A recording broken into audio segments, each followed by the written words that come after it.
First impressions, pretty important, aren't they? And in the wow factor world that I live in and I preach in, first impressions are everything. Because if you're going to have wow factor marketing in your communications package, then of course the wow factor should be right up front, because if you don't wow them up front, then they're not going to take any notice of you. And one of the things I preach when I'm doing seminars or I'm doing conventions is that your first impression these days is normally via your website. Used to be little Susie answering the phone saying, "Hello, ABC Accounting," but she's number 2 now. She's been relegated. Okay, the first thing we all do when we're thinking about dealing with the business is that we go straight to their website. And so therefore your website definitely is your director of first impressions, at least for most of us these days it is. And that's why I say that what you should be doing is making sure that if you're going to wow them in that first part of your homepage, which is the part above the fold. It's the part above, if this was a computer screen, it's the part above there up to here. Because if you haven't wowed them with that, then there's a good chance they're going to bounce. They will leave. And if you don't know your bounce rate of your homepage, you should turn on Google Analytics and or talk to your web guy and get him to tell you what your bounce rate is. Because if your bounce rate is sitting at 50 or 60 or 70%, then that is not happy days, because that means that 50 or 60 or 70% of people are coming to your homepage and bouncing before they go to anywhere else. In fact, they don't go anywhere else, they just bounce. And that'd be a bit like in the old days, someone opening up your cafe door if you owned a restaurant and looking in and closing it again and going. Now, that's not what you want. So the way, of course, to keep them sticky is to make sure that your wow factor is right up front and it's in the section of your website that they're looking at on their computer. Now, I know that 50% of websites are looked at on smartphones, and so therefore you might argue, well, they're scrolling down the smartphone, it's not as important. Still, you've got half the people visiting your website are visiting on a PC or a tablet, and you want to make sure that they're going to be impressed first up. Now, the reason I'm going on and on about that is because I've got some photos I'm going to show you. And these photos are of a particular very prestigious hotel on the Gold Coast in Australia. And the photos are going to shock you, because the first impression that you would have of any hotel would, of course, be the outside of the building, because, that's where you pull up in your car and you've got out of your car and you're going to walk through the front door, but you've probably seen the outside of the building. The same goes for a restaurant or a florist or just about any business, of course, bricks and mortar business. The first impression you're going to have is the outside of the building. And that's why a lot of restaurants go to the trouble to theme their building. They theme it either, old world style, or they theme it very modern and contemporary if it happens to be on the edge of Sydney Harbour. But they go to the trouble to make sure that the outside of their business is going to give a very good first impression. And I'll show you a hotel here on the Gold Coast in Australia, which, fails in that regard. Beautiful, beautiful hotel. And once you walk through the doors, it is just like 7-star. But wait till I show you what the outside of the building looks like. Having built up the whole, crescendo build for that, though, before I do that, I want to show you a slide of a photo that I took when I was at Robina Shopping Centre. It's a Gold Coast large shopping centre, and I was there just last week, and I took this photo because this particular store is what you'd call a pop-up shop. And they were selling, I forget what it was now, but some European pastries or whatever it was. And I couldn't help myself. They were not busy. But how would you like to have this particular guy working for you? I'll bring it up to the screen right now, okay? How would you like him to be your director of first impressions? And I'm not sure exactly what they're selling there. I think it was custard tarts, and they had some pies, and they had a few other bits and pieces. But he was on his smartphone, of course, as you do. I mean, you've got nothing else to do. There's no customers, so let's just get on the smartphone. No, that's not what you do. You would actually be giving out samples of your custard tarts. You would be greeting people. You'd be saying hello to them, Disney style, as they walk past. I'm a great advocate that if you're a fish and chip shop, you should have, juniors dressed in nice uniforms at lunchtime and dinner time outside your fish and chip shop, handing out calamari samples. Does that not make sense? If I was owning a coffee shop, I'd have little shot glasses of tasty coffee, and I'd be handing that out at lunchtime and dinner time as people were walking past my shop. This guy, let's just have another look at him. He's doing, probably solitaire on his bloody smartphone. And I had to take the photo because I thought, oh my goodness, imagine if he was working for me. He certainly wouldn't be doing that. And the other thing is he's not in uniform. He's maybe a uni student, a college student that's just got a job doing, whatever it was. I forget what day this was. It might have been a weekend. So he's working on Saturdays and Sundays. But how would you like him working for your business? And you know what? I see this over and over and over again. And it's not just the 25-year-olds that are, having a break from college. You'll be surprised just how many people have got this dash smartphone in their hand these days, and when there's no customer in their shop, they're onto that, just checking their emails or checking Google for whatever it might be. And really, I often say the smartphone, I sound like a cranky old bugger now, aren't I? But the smartphones are the best but the worst invention in the world as well, because they're easy to conceal. Then, of course, guess what? People conceal them when there's no customers around. Well, let's get on and see what I've got on my email. I think if I was running a retail store, I'd probably ask them to hand their phone in.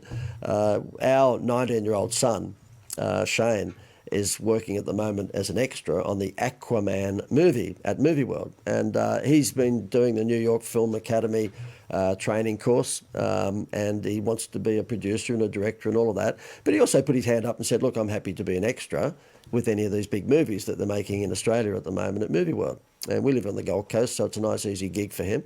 So he's picked up a couple of weeks as an extra in the Aquaman movie, which is a big one coming out at some time in the future.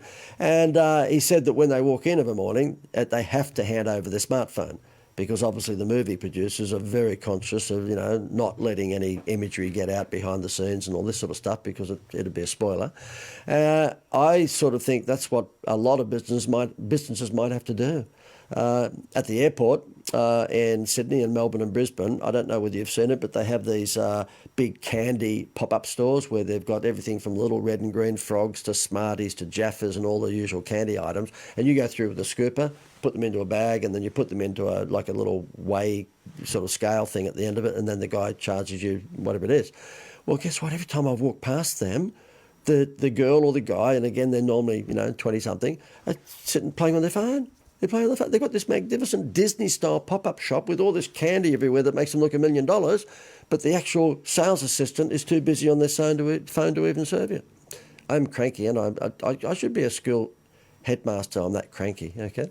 Anyway, so therefore I thought I'd start the segment with that and just show you the director of first impressions really should give you a good first impression.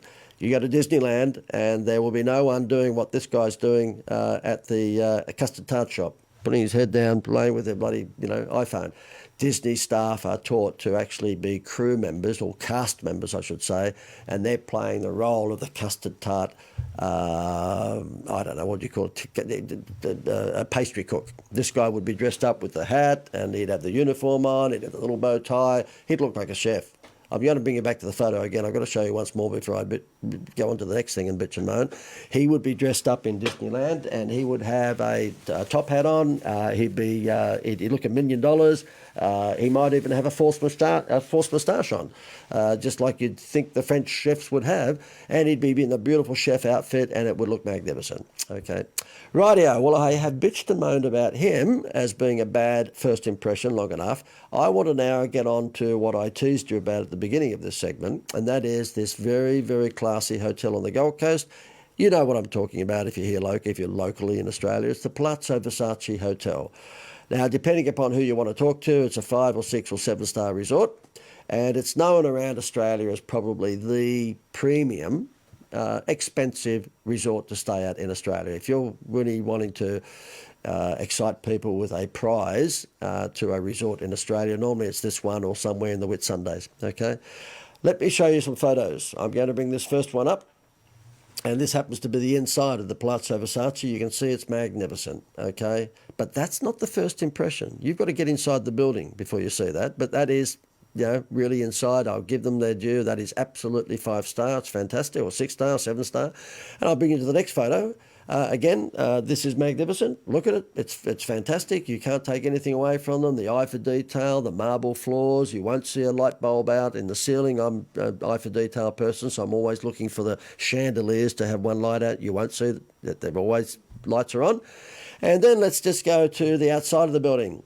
Here's your first impressions. Now, I took these photos on the outside of the building. Look at all of that grime and dirt and filth around the bottom of those windows, or top of the windows, whichever way you want to look at it.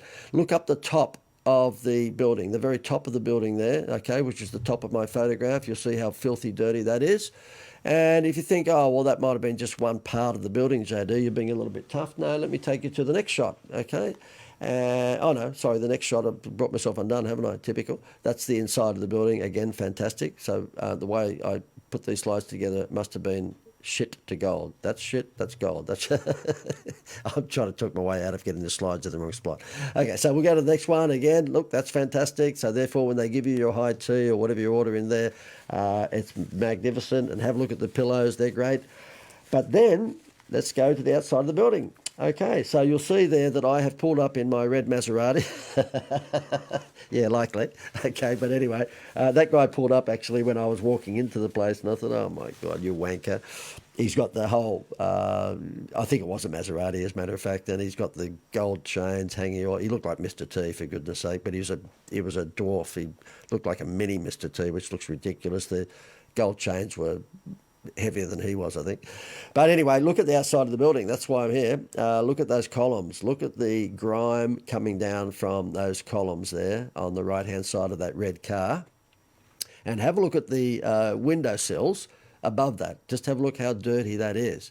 This is first impressions. This is the first. Now, again, I'll take you to another photo. Let's have a look at that. That's a close-up of those columns. This is Australia's premium holiday resort. And I feel like saying to them, look, I've got a gurney at home. How about I just rent it to you for the weekend, and you can get a kid from school that'll just clean up your building for you, because, you're wonderful once you get inside. But I'll tell you what, you leave a lot to be desired in terms of housekeeping outside. I've got some more photos, because you know what I'm like when I whinge about something. I just like to go on and on and on and on about it. So let's just have a look at the next one. Okay, this is the side of the Palazzo Versace. Look at that. Just look at the filth and the grime all around those windows. It's incredible. I just cannot believe that the management get away with it. I would have thought someone from head office, I don't know where the hell it would be, but someone would come out and go, excuse me, have you got a hose and maybe a sponge? Have you got a gurney? Okay. Let me go to the next one. That's a close-up. Okay. Again, I won't spend much time on that. I don't know that photo is probably going to give you much, but there is some stairs leading up to one of their restaurants, and you can see there that, that's just grimy. Does that really spell 7-star to you? That's, oh my goodness, that's filthy, the stairs there. Goodness gracious me. And that's their bar and restaurant thing, which has been ripped apart. I don't know why you would actually not fix that. It'd be about 5 minutes, wouldn't it? And here's the walkways leading into parts of the hotel. Again, you'll see the mould and the grime. I mean, it's just crazy stuff. I just cannot believe it. And there's the shot of the outside of the hotel. That doesn't really give you too much, I guess. Whilst I was there, I walked around the shopping centre. And enough about the Versace. I think I've probably given it a hard time. But with just desserts, I mean, look, the thing is that we're talking about a very, very upmarket hotel.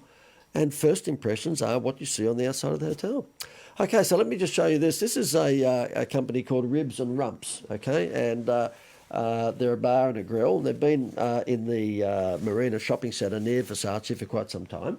And I guess really the reason I'm showing this to you is that first impressions, their logo, what's that all about? I just don't know what that's about. I thought if you were Ribs and Rumps, you'd probably have a logo that's going to be more akin to, the food offering that you're giving. I'm not sure what that whole thing is about. It looks like it's come from Tiki Village, or I'm not sure.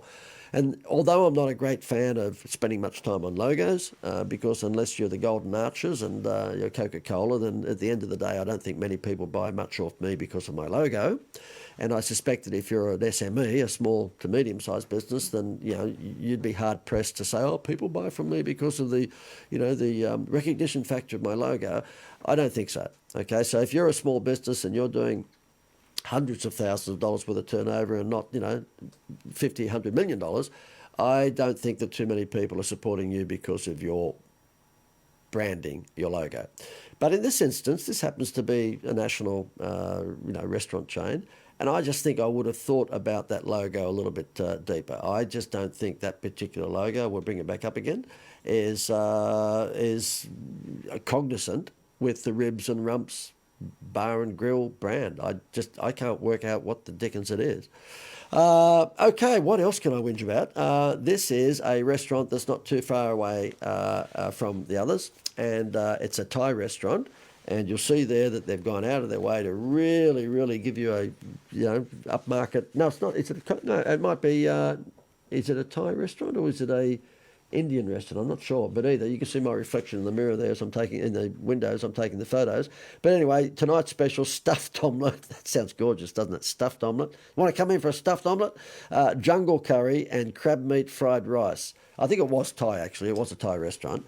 I couldn't help myself. I had to get the phone out and take a photo because it was the absolute. I'll bring it back in. It's the best signage that I've ever seen in my life. Isn't that fantastic? I mean, would you just walking past that casually, you'd go, I've got to go in there tonight. This is the restaurant for me. It is the restaurant for me.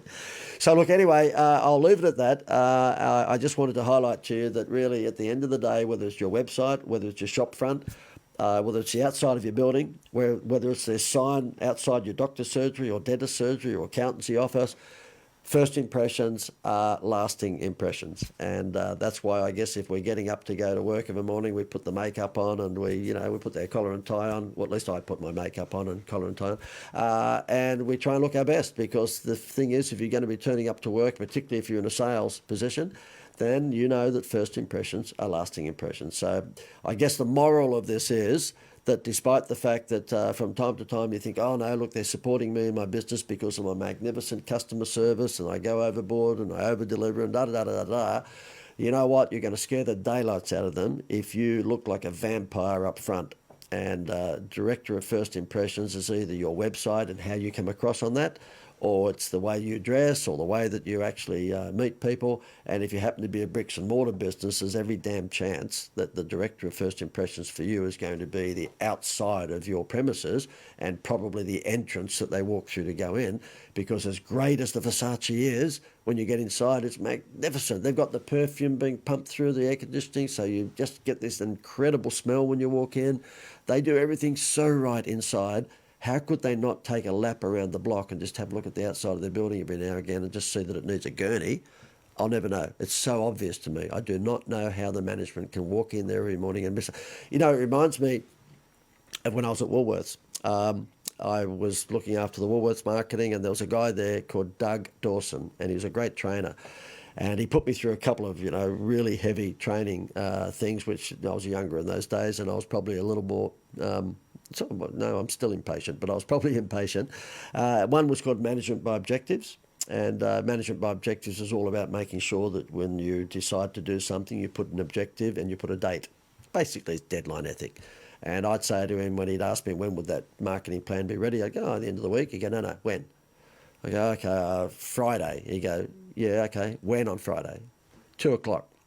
And he'd expect it at 1 minute before 2, that better be on his desk, okay? So management by objectives. And if I was not going to make it, he didn't mind on the Thursday of me pumping back the deadline. I'd just say, look, I'm not going to make it tomorrow, but it'll be Monday. Yeah, when? 3:00. Okay, good. So as long as everything had a deadline, he was happy. And the other thing that he was very, very big on at the time was director of first impressions. What is the first impression that you are going to give in your advertising for Woolworths or whatever we're doing? And it's so, so, so important. And the director of first impressions for any bricks and mortar business is going to be the exterior of their premises. It's just going to be. No one can argue against that. Unless it's an underground restaurant and you've got to go through a tunnel and all of a sudden you're underwater or something like that. But the first thing you're going to see when you walk into a restaurant or a florist or a butcher or baker is the outside of the premises. And the thing that really gets me is that I can't believe that the management of that hotel can walk past that every day and not notice it. And one thing Doug Dawson used to say to me, he said, you know what, we become store blind. Now keep in mind, this is Woolworths. And I said, what do you mean by that? He said, well, look, there's many cases that this guy was South African, so he'd come from a big retail background in South Africa and he came to Australia, and he was quite high up in the Woolworths organisation. He said, look, we've got lots of managers that would trip over a box every morning when they open up the Woolworths store. They don't notice it. They just trip over it and they move on because they're store blind. It's there every morning. And he said it's until someone from head office comes out and says, do you know there's a box at the front door? they don't notice it there. Now he's exaggerating for the sake of getting the message across, but they were store blind. And I suspect that the people who are running the Palazzo Versace are exactly that. They're store blind. Either that or they can't afford a gurney. I don't know. I reckon you could get a university student, multiplied by 5, of course, give them some gurneys, and that could be fixed in one weekend. It's not a big job, is it? It's just not a big job. Gosh, I nearly forgot to tell you about my webinar. If you enjoyed this, then you might like to watch my webinar, which concentrates on showing you how to attract avalanche leads to your business. Now, that's either to your website or to your landing page or to your bricks and mortar business. I've been in the game of attracting leads for company owners for many, many years. And so I've put together a formula, and that formula I've called the Avalanche Leads Formula. And what I've done in this webinar, which goes for just over an hour, is that I provide you with that formula, that system, okay? So therefore you'll be able to just swipe it and use it in your business. So if you enjoyed what you saw here, then you might like to straight away go to wowmysales.com and you can watch the webinar straight away. It's not one of those where you give your details and then we annoy you with 1,000 emails over the next 24 hours. You can watch it straight away. So therefore, when you go to wowmysales.com, you can just watch that webinar immediately on demand, no waiting, and you can scoop up more of this stuff that you can use in your business. Now, why am I doing this? Because I figured that if I actually provide these free pieces of advice to you, then when you need help in the future to attract clients to your business, you might like to knock on our door and we can give you a hand. It's called sampling. That's what this is all about. So hopefully you will enjoy it. And at some time when you do need some help, well, you know where we are. So if you'd like to go